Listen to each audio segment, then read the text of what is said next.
Well, I did it. I broke Wolcen 24 hours after release. I guess putting 50 hours into the alpha game paid out. I stayed up all night testing builds, and this is what I got. I did it for you. I did it for us. So let's get into the build before I fall asleep on my keyboard. This is a melee two-handed build centered around bleeding edge and crit damage. The beauty of bleeding edge is it can be used ranged, which is great for the Act 1 boss, and bleeding edge can actually hit him through his phase 1 shield. The talents that make this build so strong are Merciless Lethality, which crit damage is increased by 100%, which with enough crit is one of the highest damage talents in the passive tree, and Time Weaver. Enemies take 120% of the damage you deal again after 1.5 seconds if they have stasis on them. This currently looks like the highest damage node in the game, period.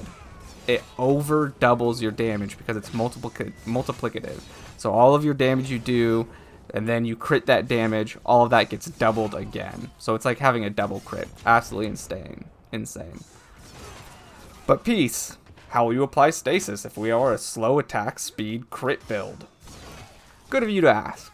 The answer is the mod for Tracker's Reach. You can make Tracker's Reach hit every enemy on the screen, pull them to you, and have a 100% chance to apply stasis for 4 seconds. All the video you are watching shows how easy it is to level with this build. I hadn't even unlocked the stasis perk yet, and it already trivializes all the bosses in the game. For stats, every level put 8 to 9 into ferocity, and 1 to 2 into toughness. You need some level of toughness, otherwise you're going to get one shot before you can lifesteal. For gear, get the highest damage two-hander you can find, and everything else should have crit chance, ferocity, or crit damage. Once we get to endgame, see more of the uniques and all of that, I'll update this build with how it can synergize with better unique items, but for leveling, this will do. Your extra skills will be Sovereign Shout and Wings of Ishmir, both for rage generation. Wings is good for a free movement spell too. The modifiers for those, you can just play with them however you want to play with those spells. Wings of Ishmir, you can put it on so it uses your dodge stamina, and then you're going to get free rage generation that you can use 4+ times. For my last skill, I'm using Juggernaut, but you could use anything you want. Juggernaut is just good to have if you run out of potions. Alright, let's open up the passive tree and get into it. For the passive tree build order, you're going to want to grab every crit node first. This will get you the base of your build going. Get up to the 100% crit damage, and start moving your way down. This is really nice to have, so I take this path through, because you can dodge through enemies, making it so you never get stuck. Go through, these are all crit nodes, grab these. I grab this spell, or this skill, but it's not the most helpful thing, but it is nice to have. Then I go through here, grab the melee damage, get some crit chance, and go up. Or you have the option of, once you've passed through here, go through here, and then up into here. This isn't a game changer, but it's really nice to have because your rage is always full, so you're not racing the clock using your rage generators in between packs of mobs. You're always going to be full rage.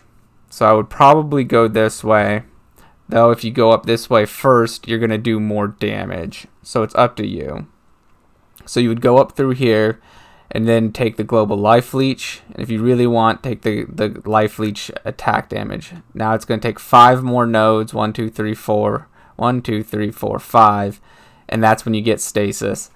I saved this one for last because Tracker's Reach doesn't get a pull from all directions until level 41, though you do get the stasis earlier on. So if you wanted to be able to nuke bosses faster, you could go ahead and grab this and go straight for stasis instead of going for the fury generation. This would be the higher damage route. This is kind of the going this way. This way is necessary, but going up through here is the quality of life, and I'm doing so much damage already that I'm just not worried about it. So that's the kind of path you would take. Obviously, you have to rotate your ring until you get it like this.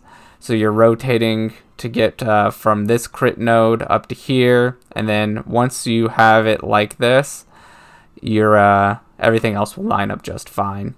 This right now should be one of the highest damage builds in the game. So yeah, that's how this build works out. We'll see how it plays into the end game, but at least for leveling this thing, I mean, it trivializes bosses. I don't even know what Act 2 and Act 3 boss mechanics are because I killed them so quickly, as you saw in the videos. Let me know if you have any questions down below. If you want to hop in game, you need any help killing a boss or something, hit me up. I'd love to hop into your game and let's get going. Enjoy some Wolcen. I'm hyped. I've been up for 24 hours now, 26 hours now, just hammering this game out. I've got 3 characters up and we're going. All right, all right, y'all. Have a good one.